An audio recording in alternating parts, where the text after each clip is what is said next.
Alhamdulillahirabbil alamin. Hamdan katsiran thayyiban mubarakan fih kama yuhibbu rabbuna wa yarda. Wa asyhadu an la ilaha illallah wahdahu la syarikalah wa asyhadu anna Muhammadan abduhu wa rasuluh. Allahumma shalli ala nabiyyina Muhammad wa ala alihi wa man tabi'ahum bi ihsanin ila yaumiddin.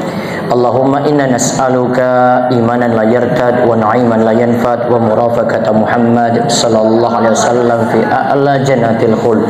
Allahumma inna na'udzubika min zawali ni'matik wa tahawuli afiyatik wa fujaati niqmatik wa jami'i sakhatik. Allahumma la sahla illa ma ja'altahu sahla wa anta taj'alul hazna idza syi'ta sahla. Kita bersyukur pada Allah atas karunia dan nikmat yang telah Allah anugerahkan pada kita semuanya. Selawat serta salam semoga tercurah pada Nabi kita yang mulia, Nabi kita Muhammad sallallahu alaihi wasallam. Salah satu doa yang Nabi sallallahu alaihi wasallam itu ajarkan, bahkan beliau anjurkan kepada para sahabat untuk menyampaikan pada yang lainnya, yaitu doa agar kita minta tolong kepada Allah Subhanahu wa taala untuk rajin berzikir, bersyukur dan ibadah yang bagus kepada Allah Subhanahu wa taala.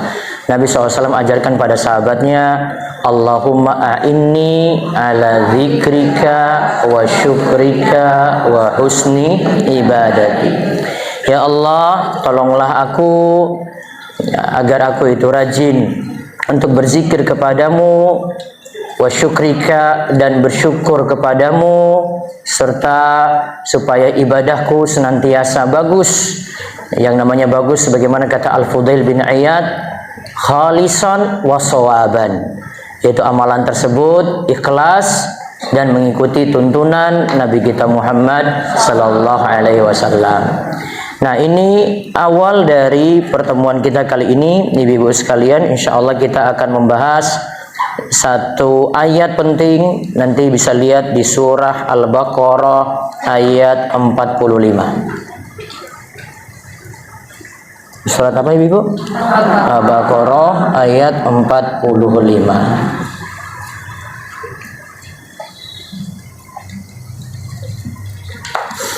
Wasta'inu bis-sabri was-shalah wa innaha lakabiratun illa alal khashiin.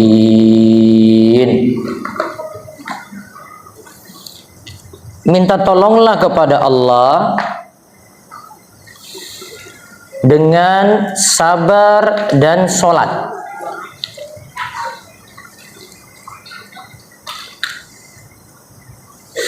Dan sesungguhnya sholat itu berat kecuali bagi orang-orang yang khusyuk.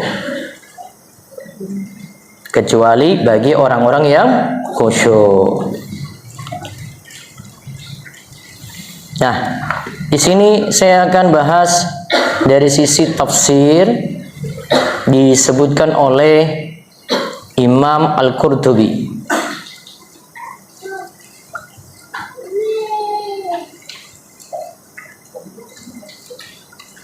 Imam Al-Qurtubi dalam kitab tafsirnya, Tafsir Al-Qurtubi, beliau katakan bahwa di dalam ayat ini ada 8 permasalahan yang kita bahas. Kita bahas 8 masalah.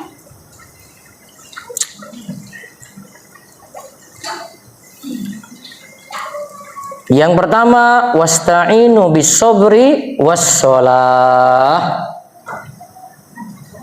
Minta tolonglah kepada Allah, atau kita bahasakan di terjemahan kayak gini, jadikanlah sabar dan sholat sebagai penolongmu. Berarti yang pertama kali kita bahas tentang S-A-B-A-R. Tentang apa, Bu? Sabar. Sabar secara bahasa artinya adalah amsaka. Sobara itu maknanya amsaka, menahan diri. Jadi ada sesuatu yang ditahan di situ. Padahal ini ingin meluap, Bu. Bisa dilampiaskan atau tidak? Bisa, tetapi ditahan ketika itu. Para ulama katakan orang yang sabar itu menahan 3 hal. Dia menahan hatinya agar tidak protes pada takdir.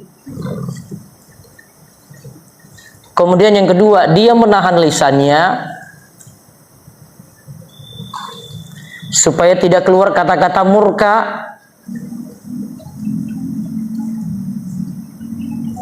Yang ketiga, dia menahan anggota badannya.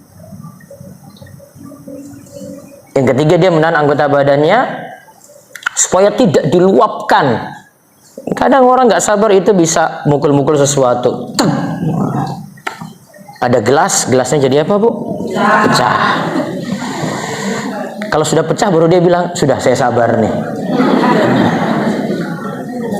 Perabotannya sudah pecah, saya sudah sabar. Iya, karena nggak ada lagi yang dihancurkan, Bu. Maka rukun sabar kata para ulama ada 3 tadi, yaitu dia sabar dengan menahan hatinya. Terus yang kedua apa, Bu? Menahan lisannya. Kemudian yang ketiga apa, Bu? Menahan anggota badannya. 3 hal dia tahan, Bu, dan hukumnya wajib. Sabar itu hukumnya wajib. Dan yang dia tahan di situ sebenarnya bisa dia luapkan. Bisa nggak dia teriak-teriak, marah-marah, itu bisa, tapi dia tahan itu, Bu. Makanya dikatakan tadi namanya orang sabar itu sobaro dari kata amsaka, yaitu dia tahan. Maka ada diceritakan dalam suatu hadis, diceritakan situ masburoh, ada kucing itu yang sengaja ditahan oleh tuannya, nggak dikasih makan, disebut masburoh. Masburoh itu artinya apa? Dia ditahan-tahan sampai tidak dikasih makan, akhirnya kucing itu mati. Dihukum nih orang yang lakukan seperti ini. Jadi boleh saja memelihara hewan tertentu, silakan, selama itu bukan hewan yang masalah. Ya nggak memelihara harimau lah di dalam rumah, karena namanya hewan buas itu asalnya menyerang, Bu. Ular itu asalnya menyerang, Bu. Harimau itu asalnya menyerang, makanya disebut as-siba, hewan buas. Selama tidak ada masalah dengan hewan tadi, ya, dia juga bukan memelihara anjing, karena anjing punya beberapa masalah. Satu, najisnya najis mughalladhah. Yang kedua, memeliharanya nanti pahalanya berkurang tiap hari 1 qirat tiap hari ini. Terus yang ketiga, malaikat tidak mau masuk dalam rumah tersebut. Di dalam luar anjingnya nggak apa-apa. Hah? Rumahnya nggak di dalam rumah, di luar di bangkai. Nggak boleh. Di luar rumah. Tetap tidak dibolehkan, ya wahai orang-orang muslim. Coba lihat, najisnya tadi najis mughalladhah. Najis mughalladhah itu apa? Najis yang pencuciannya paling berat. Bu, najis mughalladhah itu bukan dibersihkan pakai sabun, Bu. Kata Nabi SAW, jika anjing itu menjilat bejana di antara kalian, maka faksilhu sab'an, cuci 7 kali. Ulahunna biturab. Dan yang pertama itu dengan tanah, Bu. Caranya begini. Tapi ini bukan cara untuk memelihara anjing, Bu. Cara kalau kena najisnya. Maka lihat 7 kali cucian, terus salah satunya tadi dengan tanah. Artinya, ambil dulu tanah yang suci, yang tidak terkena najis apa-apa, tidak ada telek kucing macam-macam di situ. Terus campurkan dengan air. Akhirnya diaduk-aduk, nanti airnya keruh. Oke, itu disiapin dulu. 1. Terus siapin air bersih, ya, air biasa. Maka yang pertama nanti, misalnya jilatnya di tangan, nih di tangan nih, ya. Ini saya pakai thariqah mazhab Syafi'i ini. Maka yang tadi air keruh itu disiram di tangan ini. Oke. Tadi totalnya berapa kali cucian? Oke. Itu sudah 1. Berarti sisa berapa? Oke. Sudah disiram tadi air keruh. Sudah, sisa berapa? 6. Ambil air biasa, siram. 1, 2, sampai 7 totalnya semua dengan yang pertama tadi. Bu, nggak bisa pakai sabun, Bu. Harus lakukan ini dulu. Sabun nanti kapan-kapan. Karena itu nggak mengangkat najis. Najisnya itu najis mughalladhah, caranya sendiri. Oh, kenapa nggak pakai sabun? Bu, logika nggak bisa main di sini. Ini karena dalil nih. Oh, saya pakai sabun khusus, nggak ada, Bu. Caranya 7 tadi. Baru ketika 7 ini sudah dilakukan, najis namanya terangkat. Najisnya terangkat. Najisnya terangkat, Bu. Berat. Masa tiap hari ketemu si anjing ini terus 7 kali terus, capek, Bu. Berhadapan dengan najis mughalladhah. Coba tuh mikir tuh. Mohon maaf sekali ibu, apalagi ibu pakai jilbab terus kok pelihara itu, Bu. Ya Allah, sayang sekali. Mughalladhah, Bu. Ini bukan mukhafafah, najis ringan. Najis ringan nanti cukup diperciki. Tapi kalau ini najis mughalladhah, Bu. Ini bukan najis pipis, Bu, najis mutawassithah. Maka tadi tentang kisah tadi itu pembahasan lain, Bu. Ini pembahasan kucing. Kucing boleh dipelihara atau tidak dalam hal ini? Boleh. Najisnya najis apa? Masuk mughalladhah? Tidak. Tidak, kalau dia punya kotoran ya dihilangkan, dibersihkan. Mutawassithah. Bukan mughalladhah. Beda, Bu. Dan di kalangan di masa Nabi SAW, kucing itu biasa dipelihara, nggak ada masalah. Keliling-keliling di sekitar rumah-rumah orang, kemudian suatu waktu kucing itu menjilat bejana yang ada airnya, terus dipakai lagi oleh orang, itu nggak masalah. Itu diberikan keringanan karena dia hewan yang berada di sekitar kita. Itu beda dengan anjing, Bu. Anjing hanya boleh untuk 3 tujuan saja. Pertama, untuk berburu. Yang kedua, untuk menjaga tanaman. Ada dia punya sawah, terus biasanya ada hama-hama yang menyerang, ya, binatang-binatang tertentu menyerang, terus anjing ini pelihara tapi di luar. Oke, itu di luar, Bu. Yang ketiga, ya, menjaga hewan ternak. Cuma 3 tujuan itu saja. Selain 3 ini tidak dikecualikan. Tambah lagi penekanannya tadi, Bu. Ingat najisnya najis mughalladhah. Terus penekanannya lagi, malaikat tidak masuk ke dalam rumah. Pernah suatu saat ketidaksengajaan Nabi SAW, malaikat Jibril itu sudah punya mau'id, sudah punya janji dengan Nabi SAW. Tapi malaikat Jibril nggak datang-datang. Ternyata ketika dilihat di bawah tempat tidur Nabi SAW, ada seekor anjing kecil itu masuk. Terus ketika anjing itu keluar, Jibril datang tuh. Kemudian Jibril katakan, maaf, saya nggak bisa masuk ketika di situ ada anjing. Jibril sampaikan, ketika itu ada anjing, saya nggak bisa masuk. Tanda tidak masuknya malaikat di situ menandakan nggak berkah. Karena malaikat itu turun, contoh pada malam Lailatul Qadar malaikat turun kan? Tanazzalul malaikatu warruhu fiha, ya kan? Malaikat turun pada malam Lailatul Qadar tuh. Berkah enggak malam tersebut? Berkah. Berarti tidak turunnya, tidak masuknya masalah. Cara pikirnya seperti itu, Bu. Maka jangan FOMO, Bu, ikut-ikut orang. Ini orang muslim loh. Sejak kecil tuh saya tinggal di lingkungan non muslim, Bu. Saya tahu, saya orang muslim. Orang muslim punya identitas. Saya mohon maaf, Bu, kalau saya lihat ada orang itu saya langsung curiga, ini bukan muslim nih. Kenapa? Itu bukan identitas orang Islam. Identitas kita jelas banget loh. Seorang muslim kayak begini, dan identitasnya mana? Saya sejak kecil di lingkungan non muslim, jadi saya tahu, oh ini rumah yang pelihara anjing, oh itu non muslim, sudah saya langsung identik dengan itu, sudah selesai. Ini muslim, jilbab lagi, jilbab lebar lagi. Apa alasannya? Coba kasih tahu alasannya. Kenapa dia pelihara anjing? Coba mana alasannya? Dia mau bantah 3 hal tadi. Oh, Ustadz ini bilang kayak gini. Ustadz mau bantah dalil, Bu. Mau bantah dan najis mughalladhah yang tadi disebut dalam hadis. Berat banget. Sudahlah.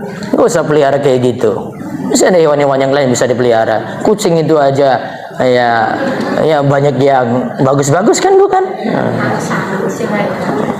Gigit-gigitnya juga nggak kayak gigit anjing, Bu. Saya sudah dalam hidup saya itu gigit anjing 2 kali, Bu.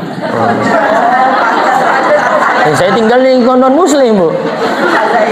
Yang pertama saya nggak tahu kalau anjing itu lagi hamil, terus saya lewat di depan kandang dia gitu, langsung kepalanya keluar. Duk, ya Allah, masuk rumah sakit. Ya, yang kedua, gara-gara pergi sholat subuh. Saya nggak salah apa-apa, Bu, pergi sholat subuh. Saya nggak ganggu dia, tapi dia lihat ini anak bocah kecil ini ngapain ini pergi subuh-subuh. Dikejar rumah sakit lagi. Jadi saya punya trauma sendiri dengan anjing, Bu. Mohon maaf.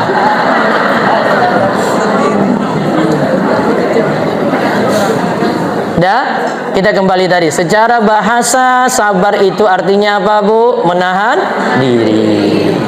Maka orang bisa menahan diri, dia tahan emosinya, dia tahan amarahnya, dia termasuk orang yang sabar. Dia tahan sakit hatinya, termasuk orang yang sabar. Ustadz, sakit banget. Iya, masih ditahan nggak? Masih. Sakitnya sakit sekali. Iya. Tapi diluapkan atau tidak? Tidak. Berarti dia melakukan sabar ketika itu. Terus poin yang kedua, kata Imam Al-Qurtubi. Tadi disebutkan wasta'inu bis-sabri was-shalah. Jadikanlah sabar dan sholat itu sebagai penolongmu. Dikaitkan sabar dengan sholat. Sholat itu bagian dari ibadah, ketaatan kepada Allah.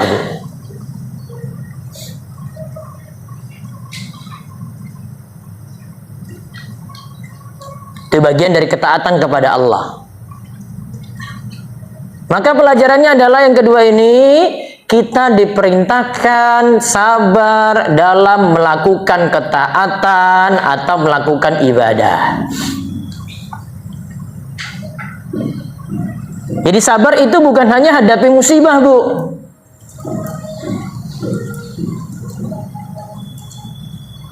Bukan ada yang kecelakaan terus dia sabar. Bukan hanya itu.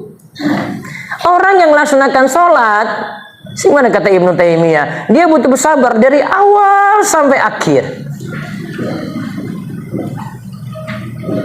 Saat sholat saja banyak gangguan-gangguan, Bu. Gangguannya dari siapa? Diri sendiri. Kadang di dalam sholat itu pikiran-pikiran kayak yang di luar sholat itu kadang nggak mikir, tapi ketika masuk dalam sholat, ya Allah, kunci motor saya di mana tadi ya? Tadi pintu rumah yang pintu belakang itu sudah ditutup apa belum ya? Nah, kepikiran tuh pas sholat tuh. Anak saya nanti bagaimana ya? Kepikiran lagi ketika sholat. Besok bayar utang lagi gimana ya? Kepikiran lagi ketika sholat tuh. Maka dia butuh bertahan, dia perlu tahan diri saat mulai sholat sampai akhir. Maka melakukan ketaatan juga butuh kesabaran.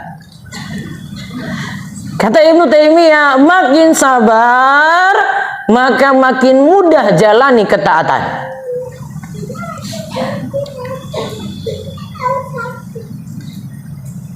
Berarti makin sabar, ibadahnya makin mudah tuntas.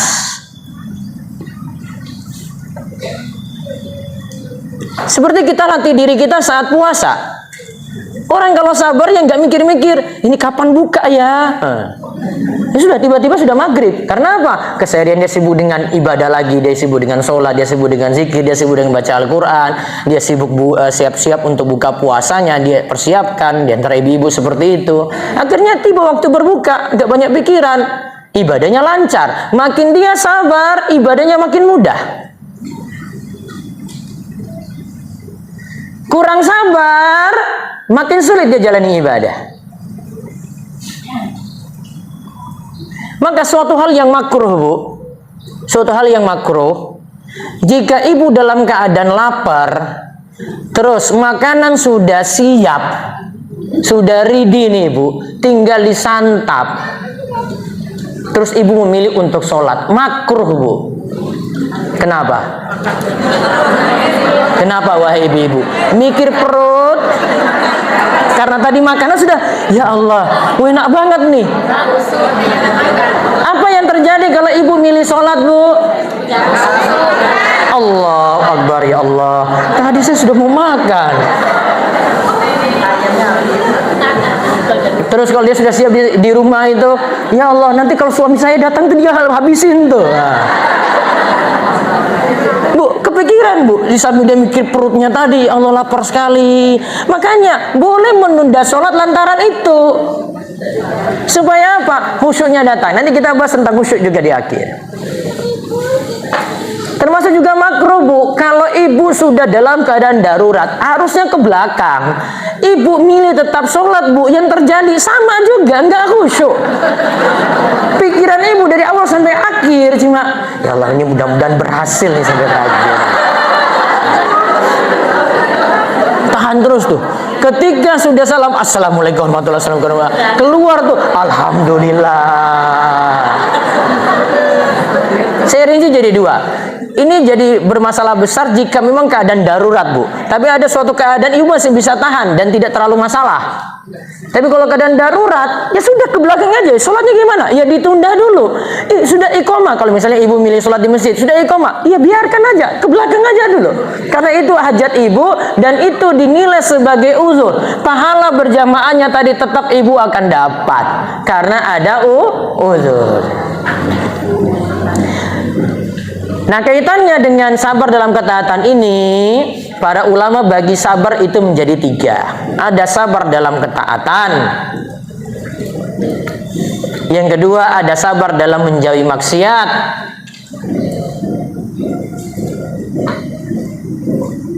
Yang ketiga, ada sabar dalam menghadapi musibah. Diulang? Yang pertama, ada sabar dalam ketaatan. Yang kedua, sabar dalam menjauhi maksiat. Terus yang ketiga, sabar dalam menghadapi musibah. Nanti yang menghadapi musibah ini ada dua lagi. Ada musibah yang bukan keinginan kita, dan ada musibah karena disakiti orang lain. Jadi totalnya sejatinya 4. Sebagaimana dijelaskan oleh Ibnu Taimiyah. Yang musibah tadi dibagi dua. Ada sabar yang bukan keinginan kita, kita sakit, kita demam, kita flu, atau kena kecelakaan, bukan keinginan kita, Bu. Manusia bahkan nggak pingin itu terjadi. Dia pingin sehat, dia pingin selamat, dia bebas dari kecelakaan, dia bebas dari penyakit. Dia butuh seperti itu. Dia ingin seperti itu. Terus yang kedua tadi, ya bersabar menghadapi musibah, ya karena disakiti oleh orang lain. Teman belum bayar utang, sakit Bu. Keluar kata-kata kasar, sakit Bu. Difitnah oleh orang lain, sakit Bu. Bahkan ada yang digibahin, terus kalau ketemu dia bilang, dicerita lagi, maaf saya kemarin gibahin kamu. Pas dia cerita sakit lagi itu. Gitu banget ya kamu ya. Ternyata dibalik itu kamu kayak gitu ya. Sakit lagi. Maka kita bagi sabar tadi entah 3 atau entah 4 tadi. Terus yang ketiga,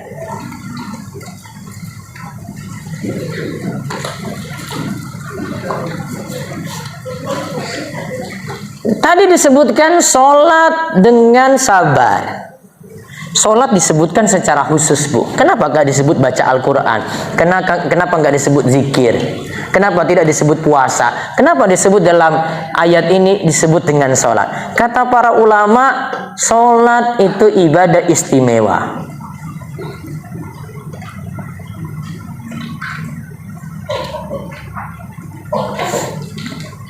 Dan kebiasaan Nabi Shallallahu Alaihi Wasallam ketika beliau ada masalah, beliau segera melaksanakan sholat.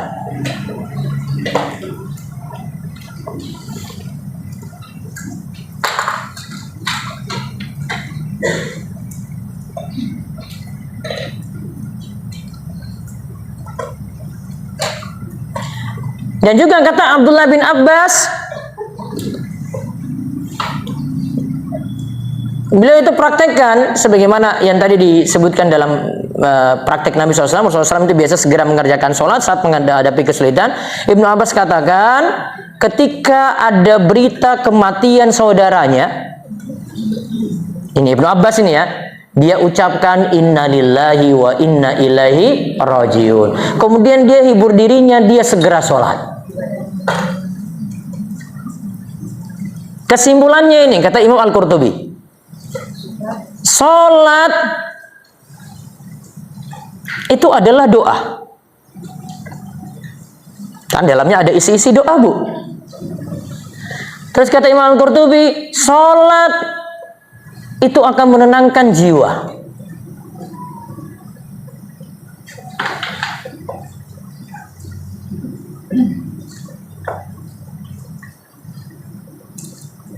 Maka sebagian ulama itu katakan bulan Ramadan itu disebut bulan sabar. Karena di dalam bulan Ramadan sabarnya banyak sekali. Sehingga ada yang artikan di situ, kesabaran di situ adalah dengan puasa. Jadi kalau mau digandengkan berarti sholat dan puasa. Tapi kalau tadi bahasan kita adalah khusus terkait dengan apa? Sholatnya. Karena sholat itu menenangkan jiwa, buat kita itu tenang, buat kita itu ketika itu bisa curhat, bisa cerita kepada Allah masalah-masalah kita. Dan ketika orang cerita seperti ini itu nggak masalah. Dia ungkap kekurangan dia ceritakan masalah-masalah hidup dia, kemudian ceritakan semua secara detail. Ceritakan pada Allah Subhanahu wa taala. Boleh atau tidak, Bu? Boleh. Ustaz, kemarin saya sudah ungkap seperti itu doanya, Ustaz. Saya ulang lagi. Boleh diulang-ulang. Ustaz, masalahnya sama juga. Kemarin saya cerita utang saya nggak selesai-selesai. Hari ini saya cerita lagi. Itu saya minta pada Allah juga sama. Boleh atau tidak, Bu? Boleh. Walaupun masalahnya itu-itu saja. Maka jangan samakan Allah dengan manusia, Bu. Kalau manusia dicurhati seperti itu, diceritakan seperti itu, dimintai seperti itu terus, bosan, Bu. Dia lagi. Kemarin sudah ya, saya sudah bantu, datang lagi itu. Tapi kalau Allah ketika ada yang cerita, ada yang curhat, ada yang ungkap masalah-masalah, dia kemudian mohon pada Allah solusi, maka Allah akan berikan jalan keluar. Bahkan ketika dapat masalah-masalah besar juga sama juga. Nabi Yunus alaihissalam saja ketika punya masalah besar itu kemudian ceritakan pada Allah, makanya Allah katakan tentang sahibul hud, yaitu Nabi Yunus alaihissalam. Wasbir li hukmi rabbika wa la takun ka sahibil hud isnada wa huwa makzum. Bersabarlah atas ketetapan Rabbmu. Dan janganlah engkau seperti sahibil hud. Hud itu apa? Hud itu ikan besar yang menelan Nabi Yunus alaihissalam. Sehingga Nabi Yunus itu disebut sahibul hud. Maka janganlah kamu seperti sahibul hud. Kenapa? Isnada wa huwa makzum. Lihat tuh doanya. Tapi sini Allah lagi ceritakan doanya Nabi Yunus. Apa? Dia dalam keadaan makzum. Kata para ulama, makzum itu adalah malu'ul gham. Dia dalam keadaan sedih sekali. Dia lagi dapat masalah besar. Masalahnya kenapa? Ya, Nabi Yunus tidak diterima oleh kaumnya, akhirnya dia pergi dari kaumnya. Yang Allah tegur di sini, kenapa ya Nabi Yunus itu pergi dari kaumnya? Tapi yang Allah ceritakan di sini, lihat tuh doa Nabi Yunus alaihissalam. Dia berdoa ya dalam keadaan makzum, yaitu dalam keadaan sedih sekali. Jadi boleh ungkapkan kesedihan seperti itu kepada Allah Subhanahu wa taala. Makanya Nabi Yunus ketika berada dalam perut ikan, tadi beliau berdoa apa? La ilaha illa anta subhanaka inni kuntu minadh dhalimin. Maka kalau ada masalah sholat, terus berdoa seperti itu lagi. La ilaha illa anta subhanaka inni kuntu minadh dhalimin.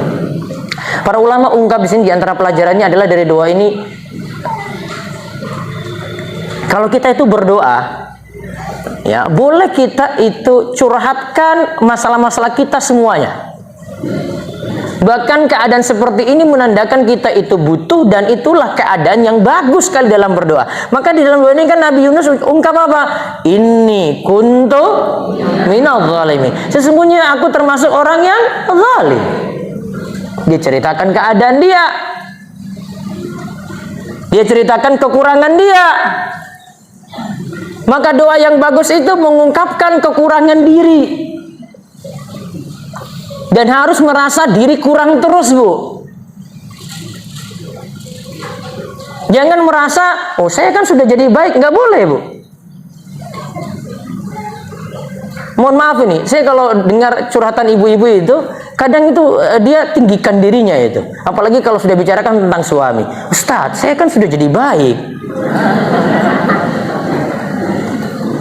Ustadz, suami saya seperti ini. Iya, Bu, rendahkan diri ibu lagi. Saya masih penuh kekurangan, saya masih banyak salah, saya masih kurang taat barangkali dengan Allah, saya masih kurang taat pada suami saya, gitu. Merendahkan diri itu lebih bagus daripada, ya Allah saya sudah baik sekali. Nggak boleh, Bu. Harus rendahkan diri itu kalau dalam doa, sehingga doanya itu lebih tulus. Baik, itu kita dapat yang ketiga tadi. Berarti kalau punya masalah, ya segeralah melaksanakan apa, Bu? Sholat. Terus yang keempat,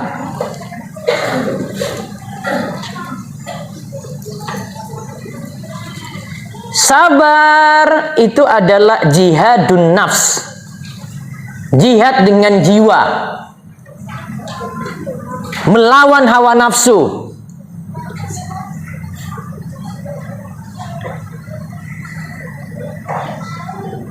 Kata Imam Al-Qurtubi, melawan hawa nafsu yang dimaksudkan sini bagaimana? Mengendalikan diri dari keinginan-keinginan duniawi. Menahan diri dari keinginan-keinginan duniawi. Serta menahan diri dari melampaui batas.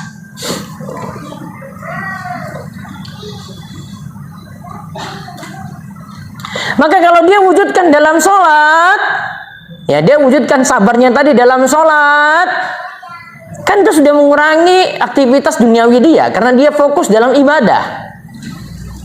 Dia mau korbankan waktunya. Ini saya lagi sibuk kerja ini, dia luangkan dulu, saya kerjakan sholat zuhur dulu, baru kemudian lakukan aktivitas lagi. Itu lagi berjuang juga dari keinginan duniawi tadi.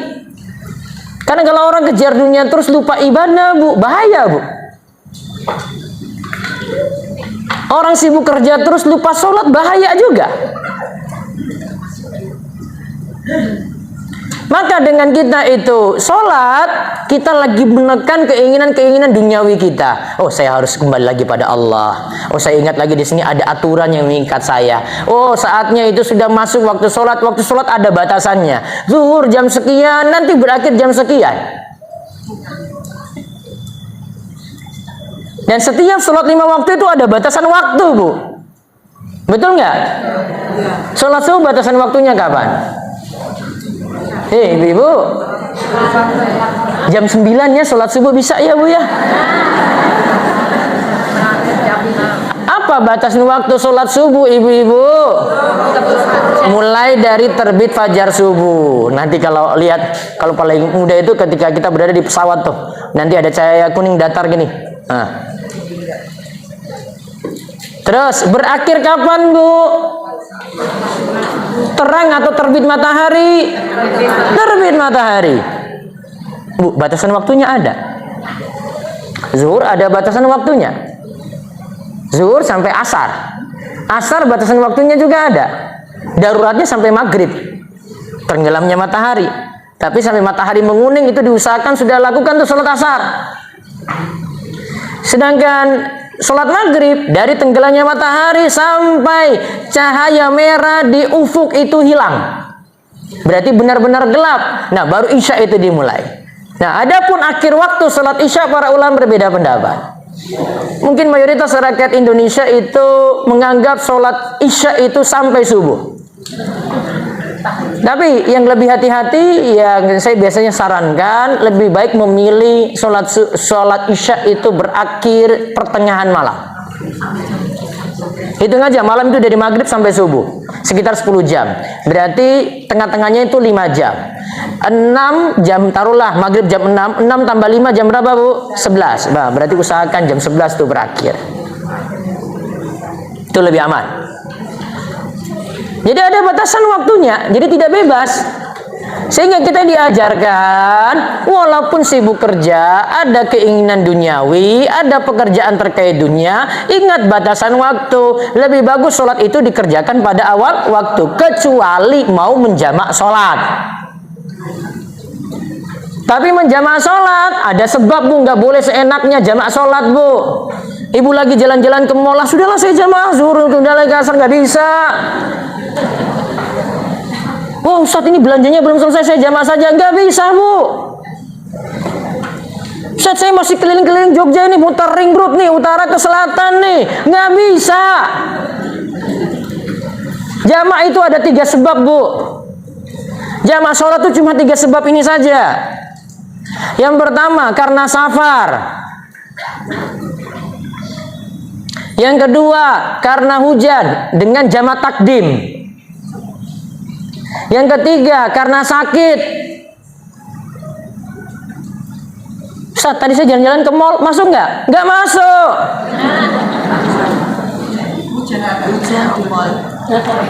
Hah? Hujannya di mana, Bu? Ya salah. Pintar ibu-ibu ini ya. Ada yang biasanya nanya, Ustaz, ini saya jadi pengantin, Ustaz. Terus kenapa? Wah, ini penuh makeup, Ustaz. Terus sudah siap-siap kayak gini, saya sholatnya gimana? Ya sholat. Masuk nggak dari 3 tadi itu, Bu? Masuk nggak dari 3 tadi? Tidak masuk. Maka saran saya, 1, kalau buat acara itu jangan mepet-mepet waktu sholat, salah kamu. Berarti lakukannya kapan? Ya, Mbok, pagi-pagi gitu loh, sebelum zuhur sudah selesai. Bisa nggak? Bisa. Terus kalau itu memang punya risiko seperti itu, ya sudah, laksanakan sholat. Ini tadi yang makeupnya yang 5 cm tadi itu toh, itu dibusak dulu, dibersihkan dulu. Setelah itu apa, Bu? Sholat. Habis itu monggo kalau mau dandan lagi silakan. Datang waktu asar, hapus lagi tuh.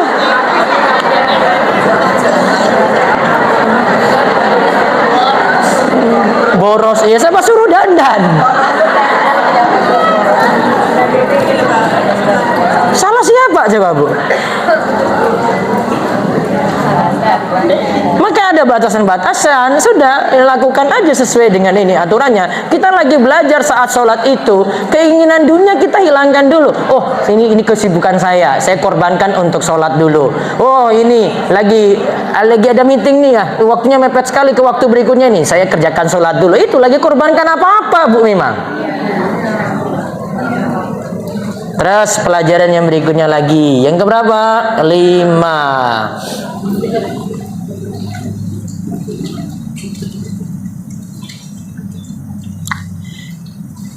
Asalnya amalan itu diganjar 10 kali lipat, bisa sampai 700 kali lipat, Bu. Seperti kata Nabi SAW untuk salawat, man shalla alayya salatan sallallahu biha asyran. Siapa yang berselawat untukku 1 kali, maka Allah akan membalas salawatnya 10 kali. Berarti dibalas berapa di sini? 10. Amalan itu asalnya berlipat, Bu, seperti ini. Terkhusus untuk amalan sabar, pahalanya itu tak terhingga.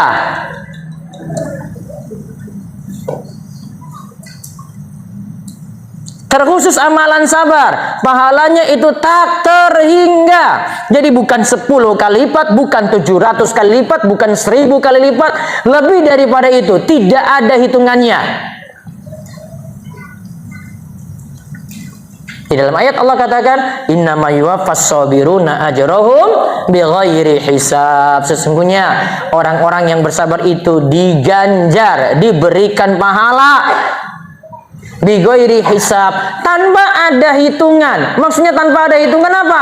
Tanpa batas, tak terhingga.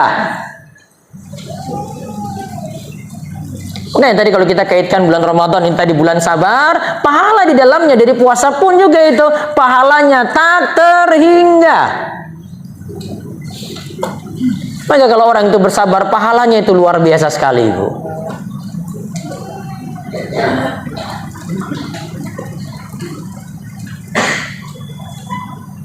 Terus pelajaran yang lainnya lagi. Yang keberapa? Yang keenam.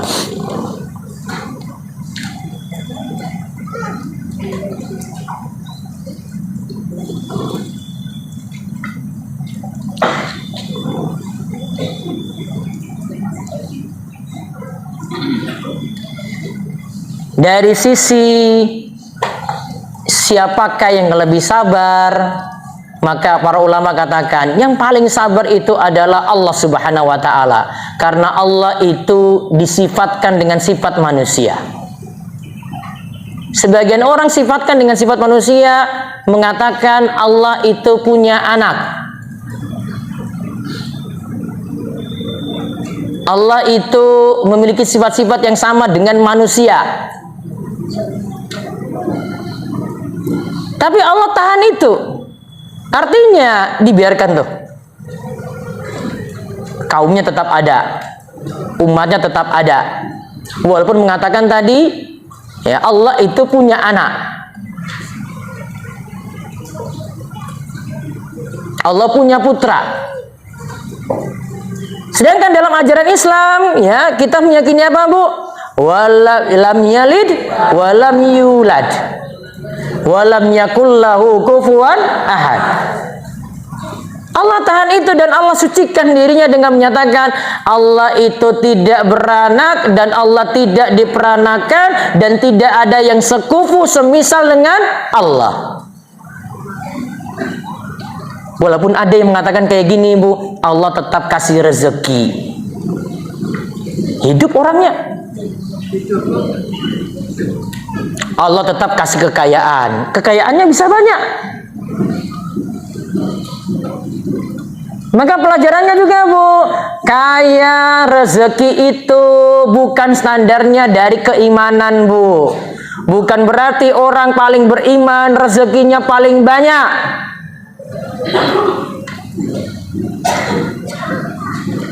Orang rajin sholat, dia itu yang paling kaya.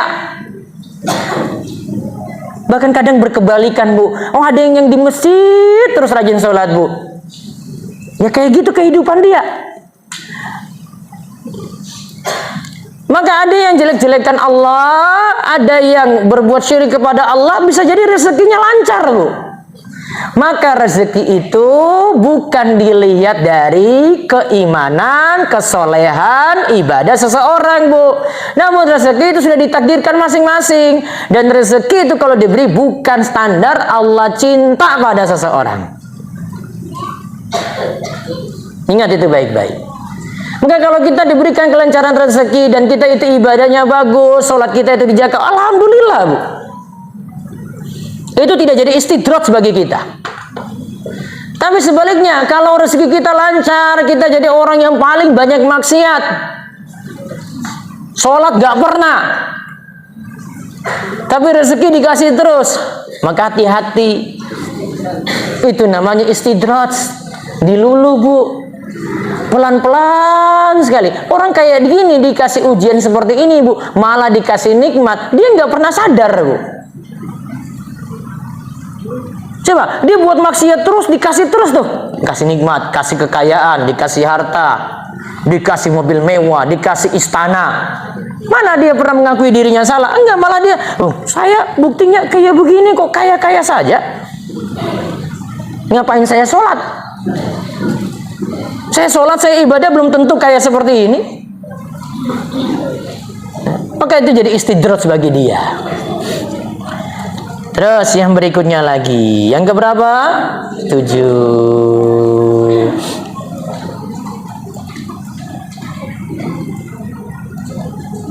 Wa innaha lakabiratun, sesungguhnya sholat itu berat. Sholat itu berat. Karena dia harus, orang yang sholat itu harus mengekang jiwanya, Bu.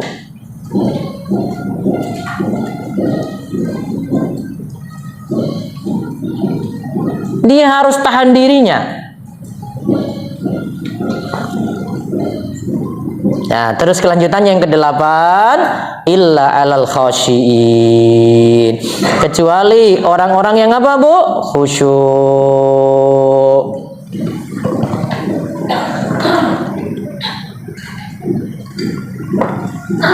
Khusyuk itu artinya mutawadhi', orang yang merendahkan diri.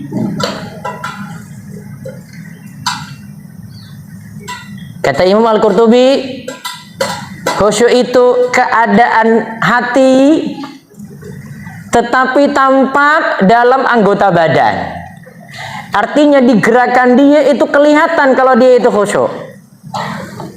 Bu, perhatikan, Bu. Ini yang orang khusyuk atau tidak?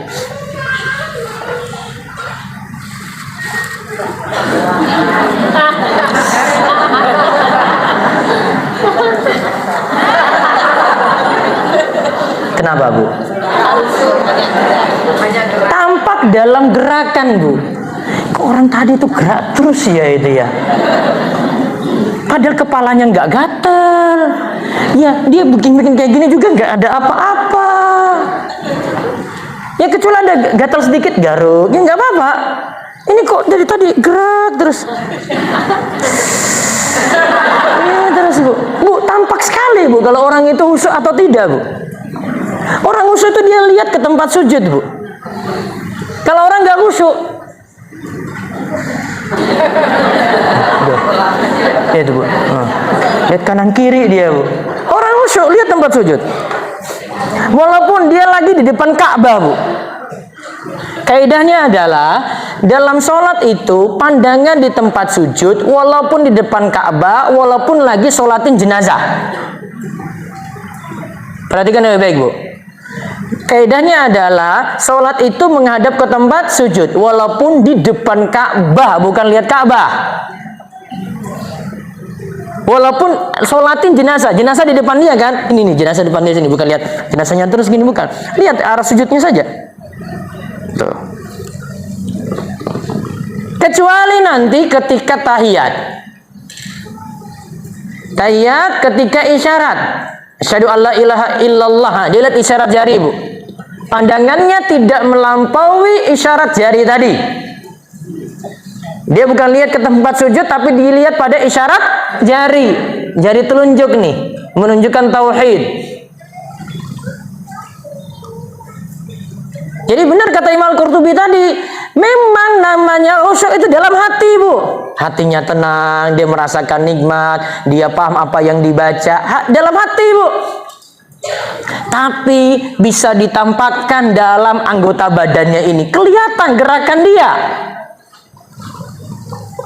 Orang nggak khusyuk itu kelihatan banget, Bu. Kok dia lihat tengok-tengok kanan kiri, dia lihat tingkat atas, terus ngapain? Orang aja bilang ngapain dia kayak gitu? Lihat tempat sujud, orang-orang aja sudah lihat kayak gitu. Kok ini main-main HP, terus dia gini, ada yang gini-gini. Nah, periksa lagi. Mungkin kalau zaman sekarang itu bisa jawab juga itu pesan otomatis, Bu. Khusyuk itu nampak dengan anggota badan, Bu. Tunjukkan diri itu khusyuk. Dikatakan oleh Syekh Abdul Fauzan di dalam kitab beliau Mina Al-Alam, khusyuk itu bisa dilakukan dengan dua cara penting. Pertama, khusyuk dibangun dari diri sendiri dulu. Berarti dari dalam. Dari dalam ini yang dia olah.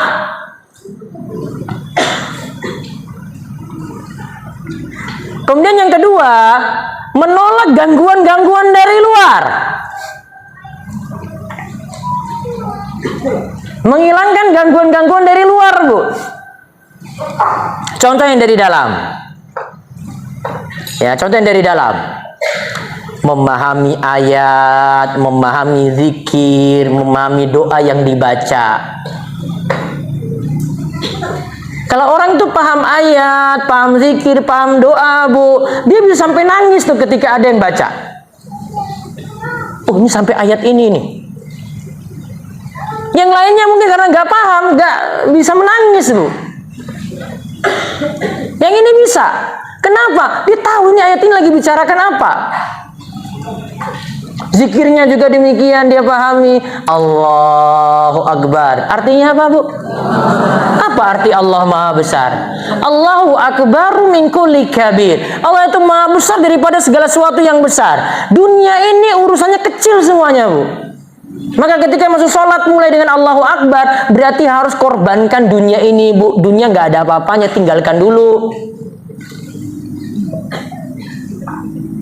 Masuk dalam sholat. Tuh. Jadi kalau renungkan tuh, Sami Allahu liman hamidah. Apa, Bu? Allah Maha mendengar orang yang memujinya. Konsekuensi dari mendengar, para ulama katakan Allah mengabulkan orang-orang yang memujinya. Mendengar sekaligus mengabulkan. Karena kalau bagi Allah itu mendengar itu dua sisi, Bu. Tidak hanya Allah mendengar apa yang kita ucapkan saja. Kalau itu berupa doa, Allah kabulkan itu.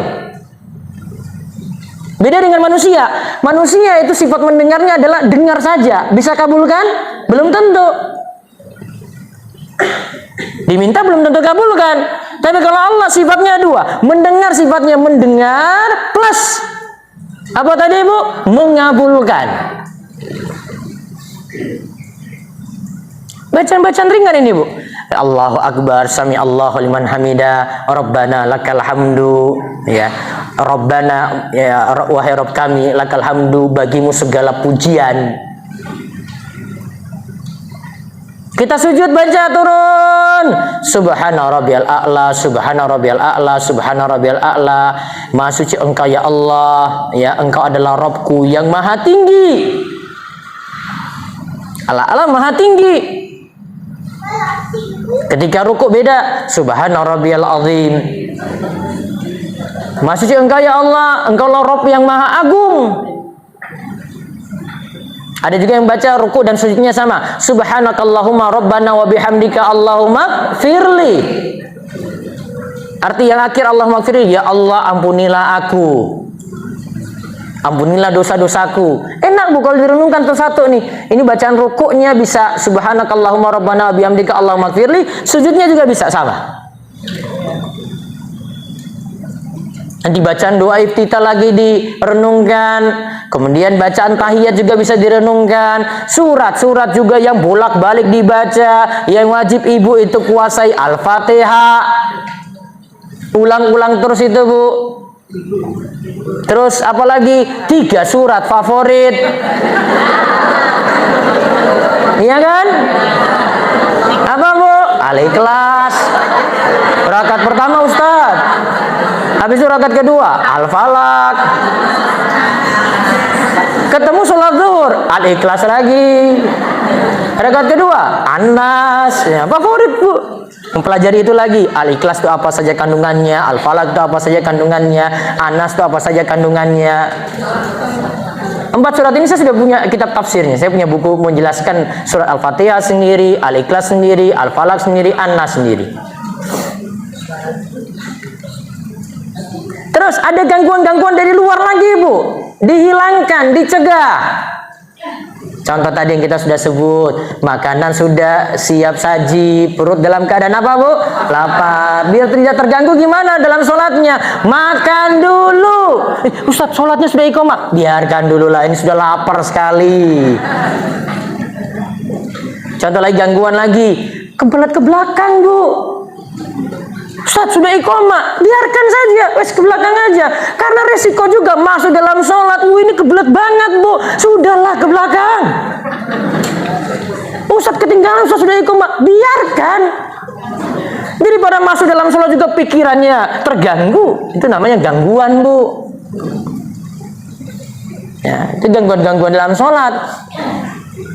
Sampai pun juga disamakan dengan beberapa urusan yang kita tidak bisa tinggalkan. Ya, selama waktunya masih ada, kita dahulukan urusan ini dulu. Contoh misalnya, kita lagi di tengah perjalanan nih, mau mepet ke jalan, ke pinggir jalan cari masjid, nggak ada tuh. Sudah, jalan aja terus dulu. Dapati musola, ada rest area, ada masjid pinggir jalan, sholat tuh, lebih enak tuh. Ya, yang penting masih ada waktu. Yang penting masih ada waktu seperti itu, tidak ada masalah. Bahkan ada satu kondisi lagi, orang dalam keadaan kantuk berat. Selama masih ada waktu untuk sholat, dia bisa milih istirahat dulu. Baru setelah itu dia melaksanakan sholat. Dan satu kondisi kita bisa menjamak dengan 3 alasan tadi ya. Karena safar, karena apa tadi? Hujan, dan karena sakit. Wallahu alam bisawab. Itu 8 poin. Sudah 8 kan? Ya, itu tentang pelajaran Al-Baqarah ayat 45. Pelajaran paling penting di sini Bu, kalau punya masalah segera laksanakan sholat, lantas meminta tolong, berdoa kepada Allah Subhanahu wa taala. Tadi dipraktikkan oleh Rasulullah SAW. Ibnu Abbas katakan, ketika saudaraku meninggal dunia, saya segera melaksanakan sholat sebelumnya dia ucapkan innalillahi wa inna ilaihi rajiun. Itu solusi hidup supaya kita semakin dekat dengan Allah Subhanahu wa taala. Wallahu a'lam. Baik, cukup ya ibu-ibu ya. Itu saja yang bisa kami bahas untuk kesempatan kali ini. Semoga bermanfaat dan kita tutup dengan doa. Semoga kajian ini membawa berkah bagi kita semuanya. Bismillahirrahmanirrahim. Alhamdulillahirabbil alamin. Allahumma shalli ala nabiyyina Muhammad. Allahumma inna nas'aluka ilman nafi'ah wa rizqan thayyiban wa amalan mutaqabbala. Ya Allah, karuniakanlah kepada kami ilmu yang manfaat, setiap ilmu yang bisa kami amalkan. Ya Allah, karuniakanlah kepada kami rezeki yang thayyib, yang halal, yang membawa berkah bagi kami dan bagi keluarga kami. Ya Allah, ya terimalah amalan-amalan kami semuanya, amalan-amalan yang ikhlas dan amalan yang sesuai dengan tuntunan Rasulullah sallallahu alaihi wasallam. Allahumma a'inna ala dzikrika wa syukrika wa husni ibadati. Ya Allah, tolonglah kami supaya kami rajin berzikir kepadamu. Lisan kami basah terus dengan zikir kepadamu, supaya kami menjadi orang-orang yang bersyukur. Bersyukur dengan hati kami, bersyukur dengan lisan kami, dan bersyukur dengan amaliyah kami. Dan juga terimalah amalan-amalan kami, jadikanlah amalan kami benar sesuai dengan tuntunan yang diajarkan oleh Nabi-Mu sallallahu alaihi wasallam. Allahumma inna na'udzubika min zawali ni'matik wa tahawuli afiyatik wa fujaati niqmatik wa jami'i sakhatik. Ya Allah, kami minta perlindungan kepadamu dari hilangnya nikmat yang telah Engkau karuniakan, dari berubahnya sehat menjadi sakit. Kami berlindung kepadamu juga dari musibah yang datang tiba-tiba, musibah mendadak, dan kami minta perlindungan dari segala bentuk kemurkaan-Mu, dikarenakan kami jauh dari-Mu, dikarenakan kami bermaksiat kepadamu. Allahumma inna na'udzubika min ilmin la yanfa wa min qalbin la yakhsha wa min nafsin la tashba wa min da'watin la yustajabu laha. Ya Allah, kami minta perlindungan kepadamu juga dari ilmu yang tidak bermanfaat, dari hati yang tidak khusyuk, dari jiwa yang tidak pernah puas, dan kami minta perlindungan kepadamu dari doa-doa yang sulit diijabahi. Rabbana hablana min azwajina wa dzurriyyatina qurrata a'yun waj'alna lil muttaqina imama. Ya Rabb kami, karuniakanlah kepada kami dan juga kepada pasangan kami sebagai qurrata a'yun, yaitu yang semakin dekat kepadamu dengan ibadah, Ya, begitu juga dengan anak keturunan kami, dan jadikanlah kami imam bagi orang-orang yang bertakwa. Rabbana atina fid dunya hasanah wa fil akhirati hasanah wa qina adzabannar. Wassallallahu ala nabiyyina Muhammadin wa ala alihi washabbihi ajma'in. Walhamdulillahi rabbil alamin. Demikian yang kami sampaikan, semoga manfaat. Wabillahi taufik wal hidayah. Assalamualaikum warahmatullahi wabarakatuh.